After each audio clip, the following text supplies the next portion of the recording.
God. Wow. What's happening, everybody? This your boy, Stanley. Yes, sir. We're back. Welcome to Let's Talk with Stanley Doucette. I am here, your host. And today I have one of my friends on. I went my black book and we got him all the way from the other side of the world, as I like to say. But before we get started, and I bring on my friend, I want to say hello to everybody, whether you're in the south of France, hello, whether you're in Australia, hello, or whether you're in South America. I don't care where you are. Hi to everybody around the world and welcome in. Come on, grab you something to take some notes with because today's podcast is going to be absolutely special. Listen, I have the utmost respect and love for this gentleman here. I listen, we all listen. If you are in marketing, digital marketing, crazy marketing, ugly marketing, wrong marketing, if you're just looking to get your business going in the right direction, you are in the right place at the right time. My friend G is just amazing. I mean, I'm gonna let him get into his details, but when I say he's amazing, he is absolutely amazing. He's authentic, is what I love about him. When you have somebody that's authentic and really want to share the information and the power of what he possesses, all of the individuals and students that he's empowered, all of the fellowships, all of the universities, but on top of that, helping so many, I'll just say, a few hundred small businesses around the world be successful, this is a place you need to sit down and take notes with. I can't take it too for granted that he's there. But before I get into any more thing, I just want to talk to my friend G. To the front of our Zoom for the first time and not the last time. My good friend G. G, how are you today? What's going on? I'm doing very well, Stanley. Thank you very much for inviting me on. Hi, everyone.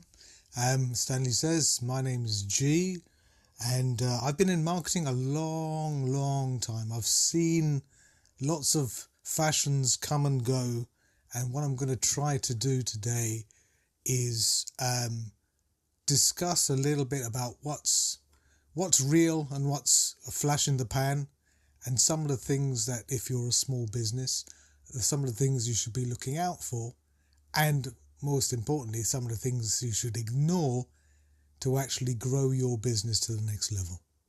There you go, family. I'm telling you, listen, this y'all owe me. Y'all owe me for this one.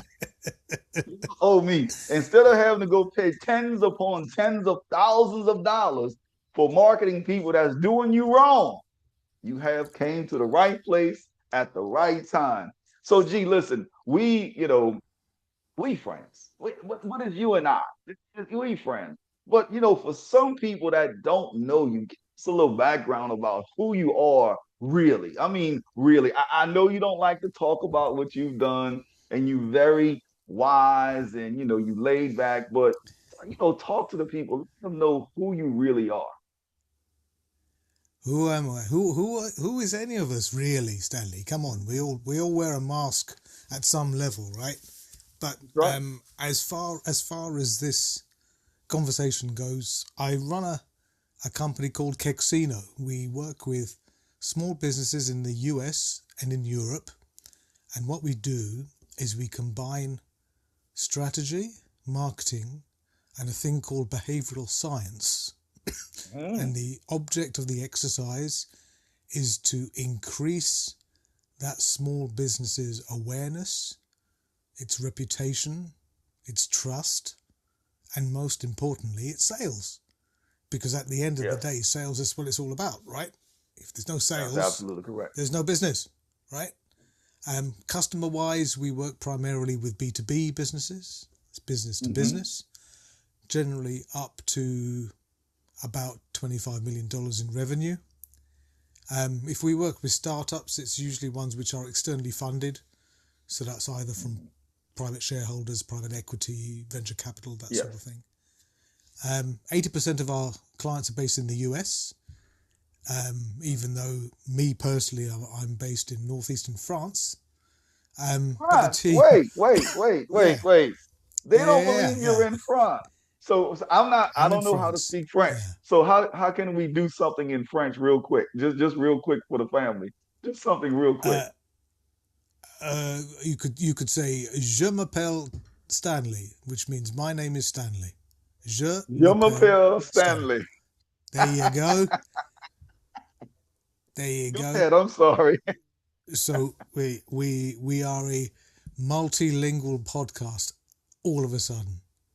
That's right. Um, That's right. yeah. So 80% of our clients are based in the US, but the team is based in 9 countries. I have 9 in the US, various European countries, South Africa, Japan, and Australia too. Okay. And that's me in a nutshell. I teach as well. For the last 12 years, I've been teaching at 2 business schools, teaching marketing and behavioral science to final year MBAs, which is great. Keeps me grounded because you can't give BS to students, right? Because they've got That's no right. filter, right? None. There's no None. buffer between brain and mouth. So That's right. they'll None. if they feel they need to call you out, they'll call you out. So we That's right. have, and I love that, right? Because Hmm. some of the things that I say are particularly provocative, maybe even controversial, and Yeah. go against what these people have been taught for the previous 5 years. So we have, constructive debate, which is good. I learn stuff, they learn stuff, so it's win-win. I agree. I think when we actually get into real debates and sit down like adults, not children, but sit down like adults and have different viewpoints, and we come to the table for an understanding and learning and not to prove my point. I think that's where we begin to learn in a bigger sense as a race, as a whole, as a community, as the human race. So when we get into those, I think that's the proper way of actually learning. And I know you talked about behavior and but also marketing. How did you mesh those two together from behavior, but also to the marketing side? Well, see, the thing is, if we go back a few years, Hmm. certainly before the advent of digital as a marketing channel, um, even I wouldn't say before the internet because the internet is older than we actually think it is. But if we Right. go back to, let's say, the traditional ways that you and I used to buy stuff, or you and I used to sell stuff, okay, Hmm. the the marketers and certainly the salespeople of the day, they knew a lot more about their customers than Yes. they let on, right? They knew how to direct a conversation. They knew how to influence a customer's purchasing decision by Yes. focusing on what they were through this sort of thing, through conversations, right? They'd listen to the way the customer spoke to them. They'd listen to the words that they said. They listened to the words they repeated. They listened to the problems, and they would, in real time, be able to propose a solution which addressed the customer's issues, fulfilled their needs, their wants for now and maybe into the future, and usually at a price which was, somewhat agreeable. They would do all of this stuff on the fly. Yes. And something happened along the way, Hmm. and I put the stick in the ground in the early to mid 2000s Okay.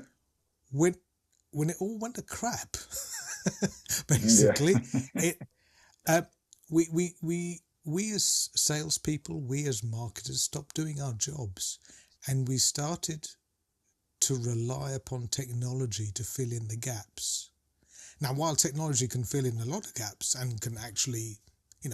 increase the efficiency and, dare I say it, Yes. effectiveness of what we're doing as marketers, it can't read minds. It Right. it it it can't articulate the way that our solution solves a client problem in the way that Hmm. that individual client needs to hear it, needs to be aware of it. That can only be done by actually understanding, taking time to research and understand customer Yes. aims, aspirations, wishes, fears, hopes, dreams, all of that sort of stuff. That's right. And then create the messaging accordingly. We knew all of this stuff.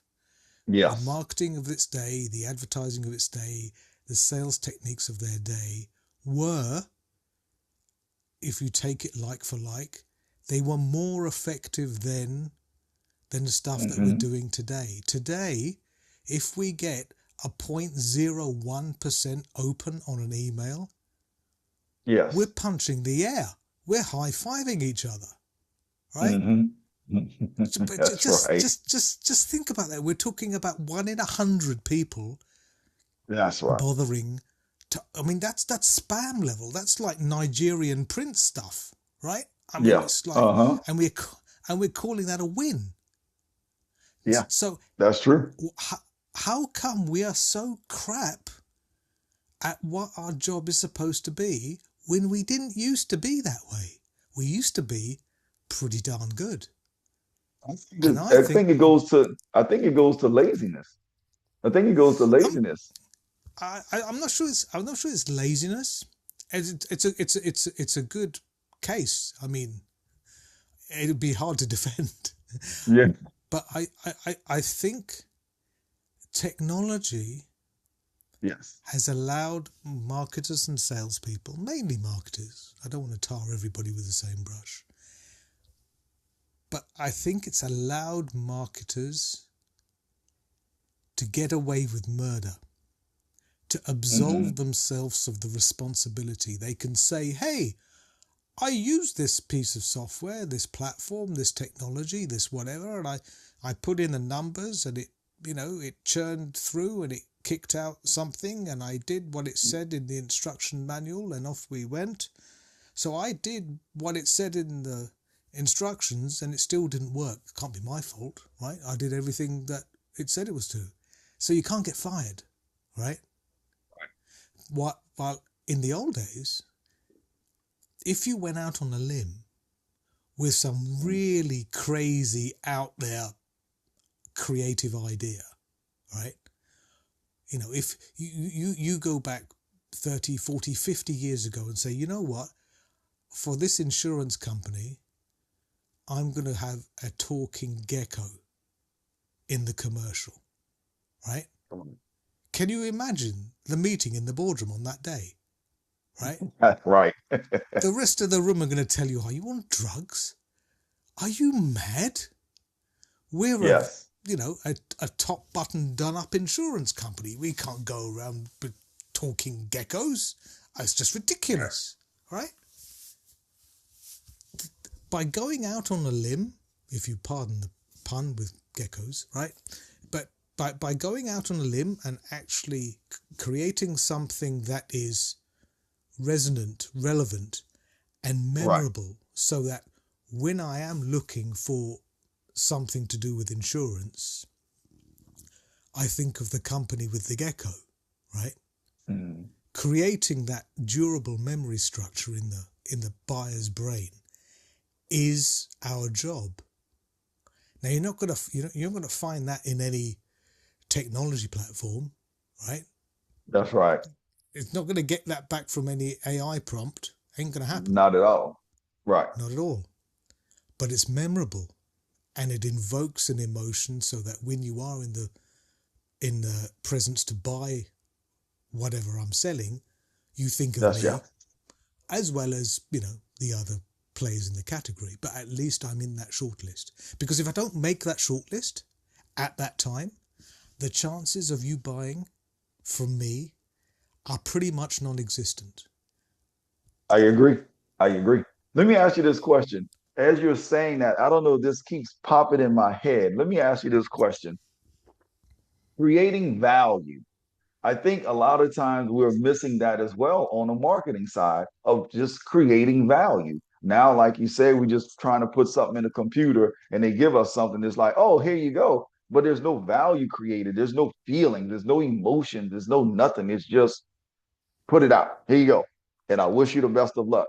So what do you say to those individuals out there that's trying to create value for their, whether it's their small company, their product, their services? How does that all fit into the marketing and all of the things that we're doing on the marketing side? That's a number of questions right there, Stanley. Oh my Yeah. goodness me, you hit a number of uh, nails on the head there. Value. Firstly, it's important to know where value resides. Okay, value does not reside in your product. Doesn't reside in the years of R&D and Wait, hold on, all. hold on. That was so good. Can you say that Calm again? down, Stanley. Come on, breathe in, Dang, breathe in, that breathe was in. that Take was deep breaths. so good. G, can you say that again, please? I don't know what did I say. I said we have to understand where value resides, and it doesn't reside in your product. It doesn't reside in the years of R&D. It doesn't reside in how many lines of code it took you to do it. It doesn't reside in the blood, sweat and tears, how many hours of effort, how many beads of sweat it took you to create it, because your customer doesn't give a stuff. They Right. really do not give a stuff. The perception of value exists in the minds of your buyers and in nowhere else. In nowhere else. So if we're not contributing to the perception of value in the buyer's mind, then we are eroding the perception of Yes. value in the buyer's mind. We're either part of the problem or we're part of the solution. There's no in between. We can be Yes. one or the other. Okay? Value, and it's important here to mention that value has nothing to do with price. People conflate value with price. Warren Buffett has a perfect saying, right? Price is what you pay, value is what you get. Look it up. Yes. It's a Warren Buffett quote, nothing to do with me. Okay? What we're selling is not the sum total of the constituent parts that make up the product that we're selling. What we're actually selling is the perceived value of solving a problem in the buyer's mind. And that problem can be worth many times the actual cost it is to make whatever we're selling. And the difference between the price, the cost, and the price is the value. Okay? Why does a certain cell phone manufacturer with a fruity logo, how are they able to charge $2,000 for a cell phone? Right? Right. Top spec, all of the bells and whistles and everything, right? It's over $2,000, right? That's the price of a laptop. Okay? That's right. Right. But there are plenty of people who will happily spend an absolutely fortune on a phone which they're going to upgrade in a year's time regardless. Right. And what are they doing this year with their phone that they weren't doing last year? Absolutely nothing. Absolutely nothing. Right? Right. Cell phones now, it's an arms race, right? It doesn't matter what brand of phone you have anymore. Right? Right. All of them can do everything anybody ever needs. Okay? But people can still charge a premium, an additional perceived value based upon the perception of the brand in the buyer's mind. And that's the difference between the value of a company and the market capitalization of a company, right? If you added up the cost of, you look at any public trading company, you look at the cost of everything that they own, right? The buildings, the machinery, the computers, the furniture, Mm-hmm. the whatever, okay? And you add that all up together, and then you divide it by the number of shares that they have, okay? If it's a successful company, Fortune 500, Fortune 100 company, the market Mm-hmm. capitalization is going to be a larger number than that first number I talked about, right? Yes. So that additional, that difference in price is brand. That difference Mm-hmm. in price is the value that the market Yes. places on that company over and above what that company is tangibly worth. What we're Right. talking about is intangible worth. So what we like to do in our business is create that value, that intangible worth, so that we're not pricing as cost plus 10%, cost plus 20%, cost plus 50%. It's irrelevant. The way that we're pricing is based upon the value in which the buyer sees inherent within what we're selling that solves their problem. We could make something for $1 and sell it for Yes. $50,000 if it solves a problem big enough in the minds of that buyer. So what I'm saying to business owners is stop looking at your pricing as a result of your cost calculations. Yes. Start from the end point backwards. Start with the customer. Start with the Mm-hmm. solution that you're selling to that customer and how big of a problem that is to the customer. Also look at other facets of that problem. What triggered that customer to get in touch with you now, because they've known about this problem for a while? What was the trigger for them to get in touch and solve the problem today rather than yesterday, last week, last year, whatever? Right. And also understand what happens if the customer does nothing. How big of a problem is that going to be? How big of that problem is that problem going to grow to be if Mm-hmm. they don't do anything? All of these things have an inherent relative perception of value of what you're selling to the customer. So how you Yes. choose to articulate your marketing, how Mm-hmm. you choose to frame it, how you choose to address the problem that you're solving, all contributes or erodes, depending on which way you're doing it, Yeah. Yeah. That's that true. that perception of value. That's true. Let me ask this. Uh, as you're talking about that value, and we're getting into marketing, I don't know why this popped into my head. You started talking about colors. Do you have a lot of research on colors and what color schemes are you using or colors you're talking about when you're marketing something, you're moving something into play? Is there a certain colors that you like to use better than others, etc.? Um, there's a lot of talk about these sort of things, this sort of Okay. subject, Mm-hmm. colours, and there are some basic ground rules, right? And Okay. there are some basic perceptions of how we, from a social, from a cultural, from a cognitive standpoint, perceive colour and the emotional connections with that colour. It's also very dependent on culture, okay? In Japan, for instance, black is a signifier of death, so Mhm. it needs to be used in a very sympathetic way. In Chinese culture, red is a symbol of wealth.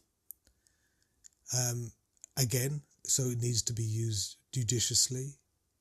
Yes. If we think about the Western world, you know, most banks or financial institutions, lawyers tend to use dark colours, browns and especially blues. And this ties into other things like typography and layout and that sort of thing. You know, you won't see too many corporate attorneys use pink, for example. Right. Right. Right. That's So right. they have a small pool that they can play in, and they need to keep within the walls of that pool, because we as buyers have certain expectations. You know, you can call them stereotypes, right? We're expecting these kinds of professionals to look in a certain way and sound in a certain way. Now, within those constraints, there's lots of things you can do, but we need to stay, broadly speaking, within the walls of that pool. Yes. Now, beyond that, when we look at, there's plenty of stories where, there are, especially software companies, SaaS companies who are like A/B testing 27 different shades of blue to see whether a particular blue is going to convert higher than another. Personally, I think all of that stuff is a load of crap. It's total BS. Nobody doesn't buy because they don't like your shade of blue, right? Right. It's not that important. Okay? What's important is what you say. What's important, okay? It's the meat in the sandwich. Don't get me wrong, the bread's important, right? Right. But it's the meat in the sandwich is the reason why we bought the sandwich, right? Yes. Because we're being perverse. And that's the thing that most business owners neglect. And the reason why they neglect it is because, Stanley, that stuff's hard, right? Coming up with resonant, converting copy is tough. It's also something that never stops. It continually evolves as customers' expectations evolve, as the way customers search for products and services evolve. So must the copy of every piece of customer-facing communication need to evolve. Yes.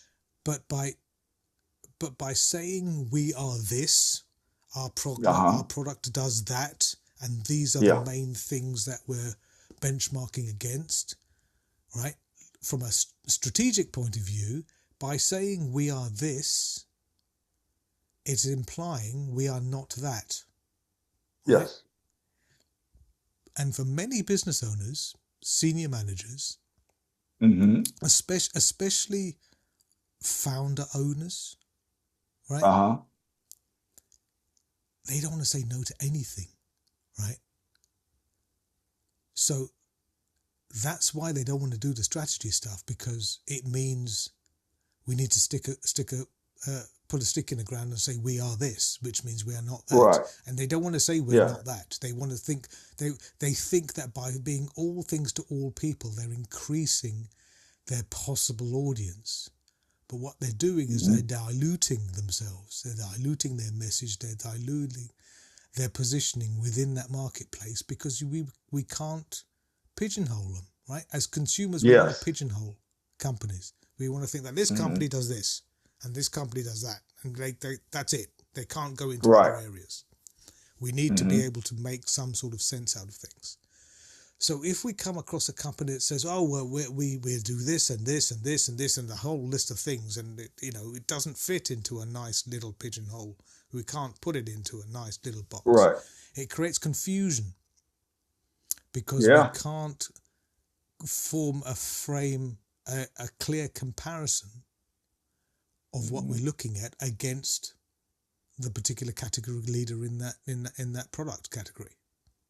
Do you think that's why marketing is not working today? No, I think marketing's not working today for a number of reasons. Firstly, the people who are hiring marketers don't know what marketing is. I think actually 80%, 90% of people, including the ones who work who have marketing in their job title Hmm. do not know what marketing is. That's good. That's really good.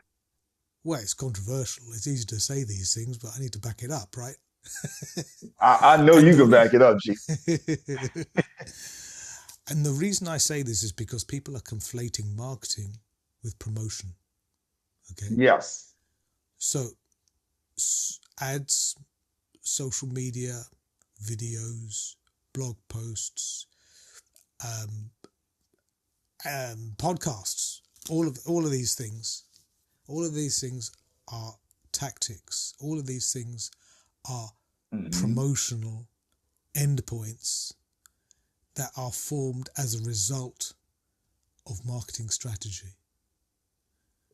All of Okay. these things are the result of marketing strategy. They are all under the umbrella of promotion. Yes, promotion falls under marketing. That's true. All promotion is marketing, but not all marketing is promotion, right? Yes.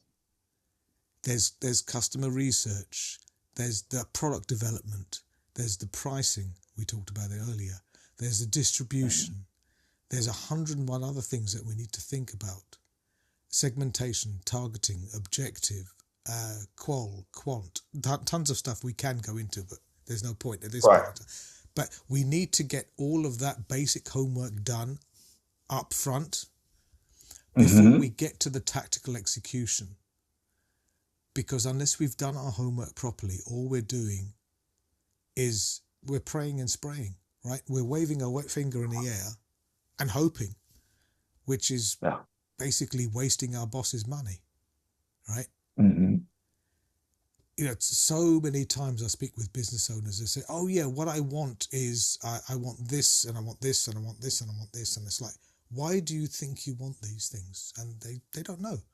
Maybe they watched a YouTube video, or they read a Substack or something. And it's like, Yeah. okay, so that's the way you want to proceed, right? So when it goes wrong, which it will, when it doesn't deliver on the commercial expectations that you set out for, which it will, Yes. who's going to get the blame? You're not going to blame yourself, are you? You're going to Oh, blame the absolutely not. person or people who did what you think is marketing.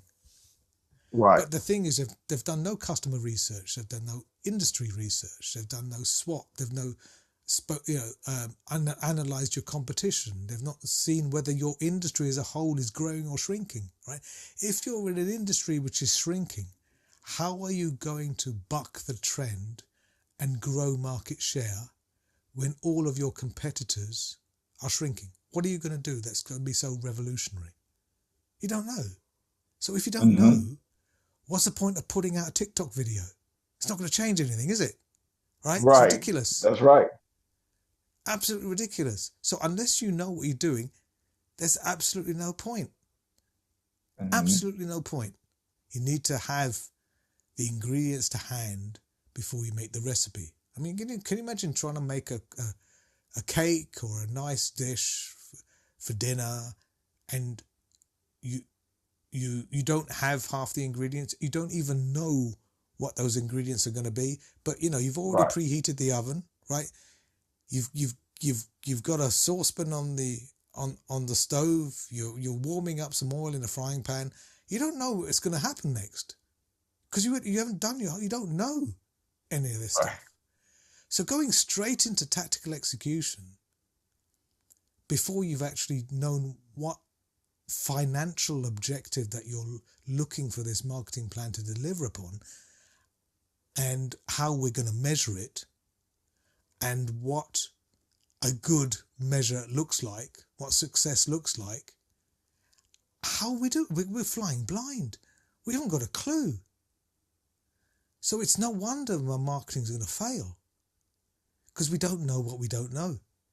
As somebody very famous said, Donald Rumsfeld said many years ago, right? There are known knowns and there are known unknowns and there are unknown unknowns. We don't know what we don't know. And until we Right.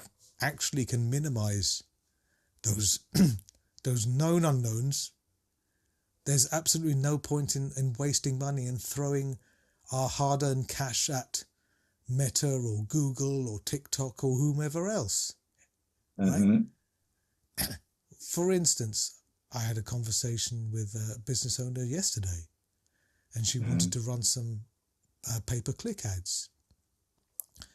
And Stanley, I took a look at her website, right? Oh my Uh-oh. goodness. Uh-oh. Oh my goodness. Oh, Seriously, oh, it looked like something the cat threw up. I mean, really, oh, wow. Yes. it wasn't pretty. Oh my. So Wow. can you imagine that, you spent all of this time coming up with some really creative ideas, some great advertising copy, all of that stuff. You create those ads, you spend an absolute fortune getting it in front of your target audience, and they click on the ad and they look at your website and they want to barf, Yeah. right? Let's just throw up. Just, this is horrible. Right? I mean, why would you do that, right? It's the way I describe it is, supposing I invite you, Stanley, and your family over to my house for dinner, right? Before you come through the door, what am I going to do, right?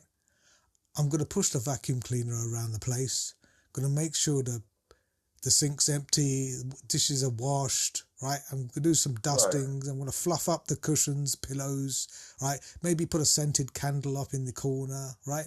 So that when the Mhm. doorbell rings, Stanley and his family come up and I open that door and you come into my home.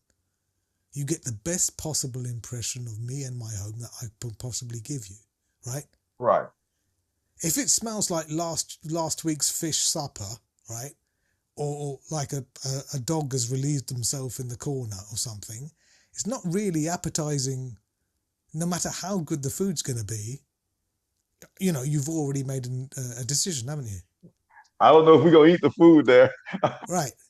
You're going to stop at the Golden Arches on the way home, aren't you? Because you ain't Yeah, going to that's eat any of right. the stuff I'm giving you. Right. So it's the same with this. We need to get our house in order before we start spending money with other people. And this sort of stuff doesn't need to be expensive, but it needs to be objective, because quite Yeah. often we're looking at this stuff emotionally, and in the wrong way emotionally. Emotionally because it's our baby, right? And Hmm. we've grown up with this business in many cases. And nobody likes being told that their baby's ugly, right? So, Right. it needs to be handled with a certain amount of tact, but it needs to be looked at objectively compared with the other competitors in your market space who, as far as your buyers are concerned, are selling the same thing as you are. Now, you That's may right. argue, say, oh, no, no, no, it doesn't have this feature, or it's a different price, or it's a different colour, or yada, yada, yada. I don't care, right? As far as the buyer's concerned, what you're selling, what they're selling, the same thing. So we need to look the part, right? We gotta look the part. We got to look the part. We have to look the part. Let me ask you this, G. So, because obviously, we this for anybody listening, this is not going to be G is not going to just come this one time and he won't be back. He's going to be back several times to help some Oh, no. all of us around the world. Oh, no. Look, So, you're scaring our listeners away now, Stanley. Steady on. Steady on. no, no, no, we're right here. We're right. This is so good because we're actually attacking challenges that so many people are just throwing money at and they're failing miserably. I don't want to get into that this time, but here's what I want to ask. Two things. One, make sure you share your contact information for those business owners that's out there, or what have you, that want to contact you so they can make sure that you guys contact and do business together. The other part is, in closing out, I want to just ask this one simple question because you can come back. You can't leave us on this cliffhanger, G. You got to come back now. I'd love So to the come back, the Stanley. Love to come back. thank you so much. So the one thing I want to ask is, and before you come back next time, what is some powerful information or powerful advice that you would leave for the business owner, the entrepreneur, the small business, etc., that's out there for marketing? Because the marketing system is broke. I thought it was just me, but clearly I've spoken to the expert now, so I feel okay now. So, what are some powerful advice you would leave for those individuals? I've got two pieces of advice, and I've alluded to one already. Number one, it's 4 words. Listen to your customers. Ooh, We should that's be good. much, much closer to our customers than we are, because our customers will tell us what we need to do, how we need to do it, right? Now, that doesn't mean we just do what they say, okay? Because Mhm. customer centricity, I think, is a pile of crap. And we can talk about that in episode 2. I don't Yeah. know, right? Maybe, Yeah. okay? Maybe that's one of those things. But we need to have the voice of the customer to guide everything that our business does. In essence, marketing is the voice of the customer in our business, right? And our customers are only too willing to help us because they want us to succeed. They are our biggest advocates, right? Assuming they'll buy from us again. Yeah. So we need to be closer to them and listen to what their problems are today, and also to listen to what their fears are for tomorrow, so that we can anticipate and we can be where they are going to expect us to be in the future, right? As Wayne Gretzky said, we have to skate to where the puck is going to be. That's what we need to do. So when our customers are thinking of a problem that's bothering them tomorrow, because, today all they're going to tell us is what's bothering them today, right? What's stopping them leaving the office at 5:30 every evening, right? That's what they're going to tell us. But that thing changes, right? And, if we solve for today's problem, by the time it's released out there, there's a new problem. So we need to listen and use that only as a guide as part of the wider sphere of information that we're gathering from other sources to direct our insights for future development. That's number one. Number two is quite basic, and again, I've talked about it today. We need to stop producing insulting communication, right? There just seems to be some kind of universal acceptance of crap marketing as being some kind of inevitable outcome from the advent of online channels. For some reason, if something is online, the quality of that messaging can be of a lower quality than something from another channel, if it's going in print or it's going on radio or TV or wherever else. So why is that? Why do you think that's okay, right? Popular culture, if you look at like TV shows or music or movies, right? They've become more nuanced, more multi-layered, and based on the notion that customers actually enjoy realizing things for themselves. They join the dots themselves, okay? Yeah. Yet the majority of marketing created today, it's almost like we're supposing that our intended audience has had a lobotomy in order to enjoy it.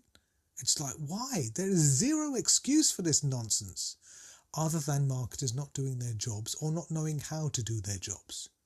Mm-hmm. And we can point the finger in a number of directions. There's no smoking gun, right?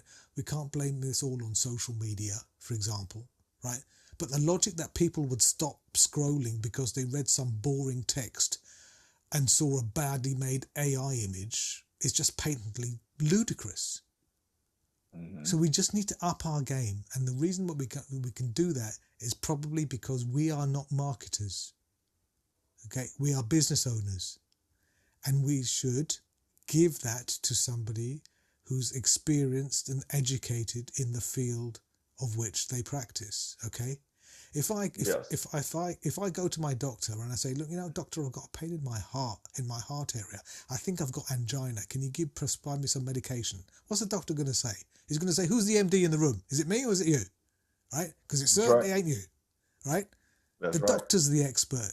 Right? So you go to the doctor and you tell the doctor where it hurts and what you did and what you've eaten, and, maybe you'll give some blood and they'll do some tests, and then the doctor will come back to you and say, okay, based upon a diagnosis, I've, I conclude that you do not have angina. There is nothing wrong with your heart. The reason why you have pains in your chest is because you had spicy food last night and you've got gas, Yes. right? Yeah. And that's, Yep. yeah. Now, don't get me wrong. You know, you're the patient, so you're quite open, you know, you're within your rights to go and get a second opinion and go and ask another doctor. Right. That's absolutely That's fine, right. right? But if you come to somebody whose job it is to do what they do, you have to let them do it. You have to let them do it.